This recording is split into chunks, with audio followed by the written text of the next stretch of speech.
We begin in Iraq, and yet another setback for the Shiite government of Prime Minister Nouri al-Maliki. Sunni fighters have captured another 2 border crossings, one on the border with Syria and one on the border with Jordan. It's yet another victory for the group, the Islamic State of Iraq and the Levant, or ISIL. Since Friday, they've seized 4 towns in western Iraq's largely Sunni Anbar province. The Iraqi military called it a tactical withdrawal in 3 of those cities and claims its forces will redeploy.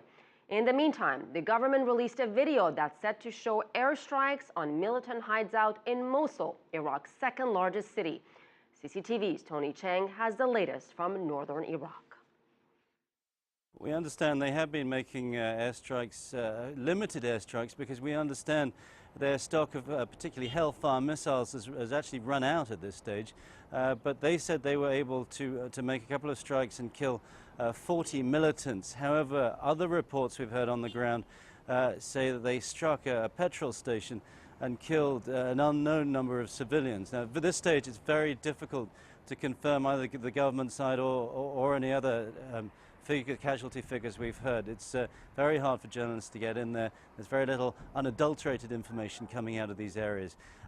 We've also heard the government making airstrikes in other parts of Iraq. We spoke to some refugees a couple of days ago who were in Mosul and said they had stayed when the Sunni militants came into the city, but they fled when the government started bombing the area. So the Iraqi government is prepared to use these strikes in built-up areas. We spoke to a tribesman here, one of the most important Sunni tribesmen here, who said that they were prepared to kick out these Sunni militants if they could also guarantee they were going to get rid of Nouri al-Maliki, the prime minister, so that they can form a government, a representative of all groups. That's bizarrely a similar message to the one we heard from the Shia religious authorities here in Iraq as well over the weekend.